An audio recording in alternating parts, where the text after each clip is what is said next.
এর বিয়ে 4টা হয়েছে, এক কানা নেই 4 কান হয়েছে, আর কোয়ান হয়েছে আগে সেটা তো জানি না, মানে আমাকে জানা মতন আমরা জানি 4টা বিয়ে। মহিলাটা খারাপ দেখি তো দিচ্ছে, ওনাদের ফ্যামিলির সবাই এরকম, শুধু উনি বলতে না, ওনার বোন আছে আপনার ইয়েতে থাকে লক্ষ্মীপুর, উনিও এই কোয়ালিটির। সম্প্রতি দেশে কাবিন ব্যবসায়ী নারীর সংখ্যা দিনকে দিন বেড়েই চলছে। যারা রূপ পুঁজিকে কাজে লাগিয়ে এক পুরুষ থেকে অন্য পুরুষে লাভ দেয় এবং বিয়ের নামে কাবিন করায়, এইরকম বিয়ের নামে কাবিন ব্যবসায়ীর আমরা সন্ধান পেয়েছি লক্ষ্মীপুরের দালবাজার ইউনিয়নের কাদেরবক্স পাটারি বাড়ি এলাকার সাথী এবং স্মৃতি নামে 2 বোন। পোশাক বদলের মতন এই সাথী স্মৃতি পুরুষ বদল করেন। তারা নিজের সৌন্দর্যকে পুঁজি করে খারাপ লোকদের কাজে লাগিয়ে দম্ভদাম্ভিকতা করে যাকে তাকে মারধর হেনস্থা করছেন। লক্ষ্মীপুরের রায়পুর উপজেলার কেরওয়ার গ্রামের আব্দুর রহমান মুন্সি বাড়ির সম্ভ্রান্ত পরিবারের ফয়েজের সাথে বিয়ে হয় সাথীর। সেখানে বাতিজার সাজানোর গোছানোর সংসার ফেলে আপন ফুপি মোবাশ্বেরার প্রবাসী স্বামীর সাথে পালিয়ে বিয়ে করেন সাথী। খারাপ দেখি তো নিয়ে এসছে না, ভালো হইলে কি যাইতো নি, এক এক করে অনেকবার গেছে, অনেকবার আনছে ওনার স্বামী, তারপরেও গেছে, এখন আবার মেয়ের জামাইয়ের লগে গেছে। এর আগেও তো একবার ওই গেছিল, তো আসছিল চলে গেছে। হ্যাঁ, তত লুতে লুতে ছেলেতে উনি যে মুবাশশিরের দামাইল লাগে গেছে। আমাদের অনুসন্ধানী টিম যতই এলাকাবাসীর সাথে কথা বলছেন ততই চাঞ্চল্যকর অপকর্মের কথা উঠে আসছে। ওনার হাতে দিছে। কার হাতে দিছিল? বউর হাতে দিছে। তারপরে আবার বাচ্চা ছিল, ওইটাও নষ্ট করছে ওই লোক। তারপরে এখন আবার বাচ্চা হয়েছে, ওইটা নিয়ে গেছে ছোট কোলে রাখে। ভালো মহিলা না, যাকো একবার একটা দুর্ঘটনা ঘটাইছে, আবার আমার দেবরে এর মানে চিনি ইয়ে করে আনছে, আনার পর থেকে পরে আবার চলে গেছে, এর কাছে যায় জিনিস, তারপরে ঘর করার জন্য 20 লাখ টাকা দিছে, এগুলো নিয়ে গেছে। তারপরে মাঝখানে একটা বাচ্চা হয়েছিল, 7 মাসের প্রেগনেন্ট ছিল, ওই বাচ্চাটাকেও সে মারি ফেলাইছে। কি জন্য মারছে? এইসব দ্বন্দ্ব নিয়ে, হ্যাঁ এইসব দ্বন্দ্ব নিয়ে ও, হ্যাঁ ওই মানে সংসার করবে না এখানে, ওর ভালো লাগে না, ওর মানে অন্যদিকে ওর নজর, এখানে থাকি ওর থেকে টাকা পয়সা আদায় করে, আবার অন্য ছেলের সাথে যাই সম্পর্ক করে। উনি এবারে মেয়ে উনি যে জামাইরে উনি মামা ডাকছে, মামার সাথে কিভাবে উনি বিয়ে করছে। 4টা বিয়ে কি এই ফয়েজের সাথে বিয়ে হওয়ার পরে নিয়েছে? বিয়ার ফয়েজের সাথে 2টা হয়েছে, একবার চলে গেছে, আবার আইনচার আবার বিয়ে হয়েছে, আবার আরো সলেমানের কাছে সলেমানের কাছে হয়েছে 1 কান, আবার টিটুর কাছে হয়েছে 1 কান। ফয়েজ ভালো ছেলে, ওর পরিবারটা ভালো না। আমার ওয়াইফ আগো আবার 2টা ছেলের সাথে লাইন ছিল, একটা ছিল বর্তমান সিএনজিএলের সাথে, আর একটা ছিল আকাশ নামের একটা ছেলের সাথে, ওদের বাড়িতে সলমান নামে একটা ছেলের সাথে বিয়ে হয়েছিল। পরে আমার শালারা আইনে আমার শালা সহ আমরা তারপর ওই ছেলেরে ডিভোর্স দিয়েছি, আমার টাকা পয়সা বিদেশের টাকা পয়সা ওই ছেলেরে দিয়েছি। এটা আরো বিভিন্ন কাজের সাথে জড়িত, এটা লক্ষ্মীপুরের ভিতরে এদের বড় একটা গ্যাং গ্রুপ আছে, ঠিক আছে নি?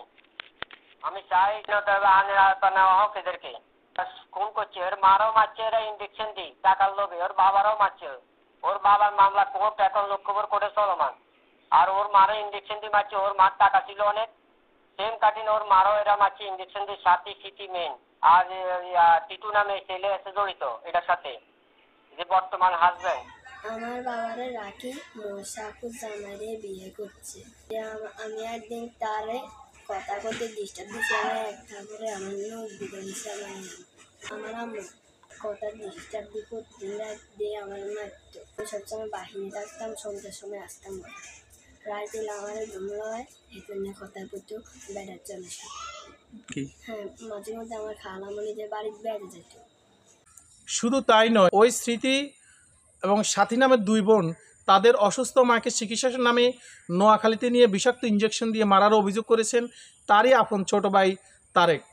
এমনকি তার আপন ছোট ভাই তারেকের সংসারও ভেঙে দিয়েছেন এবং তাকেও হত্যা করে বাবার সমুদ্র সম্পত্তি তারা গ্রাস করার পরিকল্পনা করে যাচ্ছে।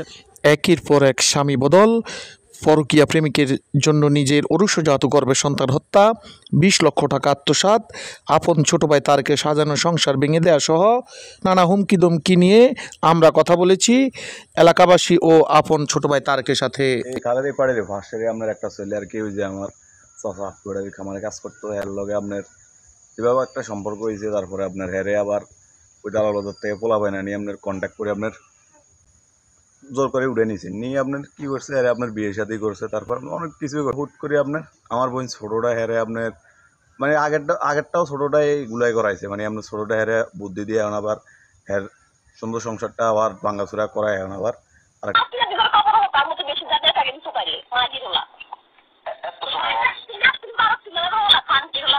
দিতই আননালে তোর মার খবর লগে দিয়ে হতাই দিয়ে, মানে খুব বাজে ব্যবহার কথাবার্তা আছে, কিছু পোলাপানের সাথে আত আছে, মানে সন্ধ্যা গুন্ডার সাথে, মানে কি বলবো আর। আমি আপনার একলা সেটা মানুষ একলা বাড়িতে থাকি, নিজেরও আপনার চলাচল করতে আপনার ভয়ভীতি লাগে।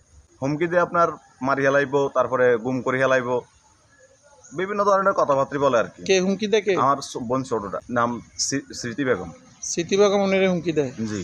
তারপরে আপনার এদের সাথে আমার কোনো যায় যেমন না কিচ্ছু নাই, মানে এরা কথা কয় আমার নাকি মামলা দিয়ে আপনার এক হচ্ছে জেলে পড়ে থাকবো 10-15 বছর হল। এরপরে আমার আর আমার বোন জামারে মানে এরা আপনার এক হচ্ছে সবসময় মানে আপনার এক ধরনের ইয়ে করে রাখতেছে, মানে ধমকি দিয়ে রাখতেছে। আমার ছোটো বোন স্মৃতি এর আগেও আপনার অনেকবার পোলাপান টোলা নিয়েই আপনার আমারে মারধর করছে আপনার এলাকাতে, এগুলা জানিয়ে চাইতে পারেন। তারপরে আমি আপনার এখন একলা বাড়িতে থাকি, আমার যদি কোনো সমস্যা হয় আমার বোন স্মৃতি এবং সাথী আপনার এগুলোর জন্য দেয়, কারণ আমার সংসারটাও তারা ভাঙিয়ে দিচ্ছে। এখন আমরা বউ বাচ্চা নাই না, আমার সংসারটাও তারা ভাঙিয়ে দিচ্ছে। আমি ভাই হিসেবে বলতে লজ্জাবোধ করে, মানে তাদের পিছনে খারাপ লোক আছে, দুচ্চরিত্র লোকের সাথে তাদের একদিন রাত্রে আমার মা তার কি ফোন দিয়ে কয় ওনারা নাকি বিষাক্ত ইঞ্জেকশন দিচ্ছে, তখন আমি কিলে বিষাক্ত ইঞ্জেকশন দিব। তো পরে আপনার হচ্ছে আমার মাইজ দিয়ে আনছি, আমি স্টক করছি, তো নার্সে আমার ইঞ্জেকশন দিছে, ইঞ্জেকশনে হচ্ছে বাইরে ইয়েটা জুড়ি থালানো, ওই নার্সের পকেটে লই গেছে। পরিকল্পিতভাবে আমার মাকে হত্যা করা হয়েছে, বিষাক্ত ইঞ্জেকশন দিয়ে আমার মাকে পরিকল্পিতভাবে হত্যা করা হয়েছে। আপনারও আমাকেও তারা এইরকম পরিকল্পনা করেই আপনার হচ্ছে হত্যা করার জন্য করতেছে, আর এবং কি না যদি হত্যা না করতে পারে তাহলে আমাকে যে কোনোভাবে ফাঁসানোর চিন্তা ভাবনা করতেছে। আমি একলা বাড়িতে থাকি, বিভিন্ন ধরনের আপনার হুমকি ধামকি দেয়, আমার কাছে কিছু প্রুফও আছে। এবারে আমাদের অনুসন্ধানী টিম রায়পুরের সরপাতা ফয়েজের ফুপি মোবাশ্বেরার শ্বশুর বাড়িতে যায়। সেখানে মোবাশ্বেরা ও টিটুর কিছু বিয়ের ছবি পায়, সে সাথে টিটু ও সাথীরও একটা ছবি অনুসন্ধানী টিমের হাতে আসে। কিন্তু কিভাবে সম্ভব হয়েছে বাতিজি বউ ফুপা শ্বশুরের সাথে পালিয়ে বিয়ে করতে? এই দুই বোনকে আইনের আওতায় এনে শাস্তির দাবি জানিয়েছেন এলাকাবাসী ও আত্মীয় স্বজনেরা। আবির আকাশ, লক্ষ্মীপুর।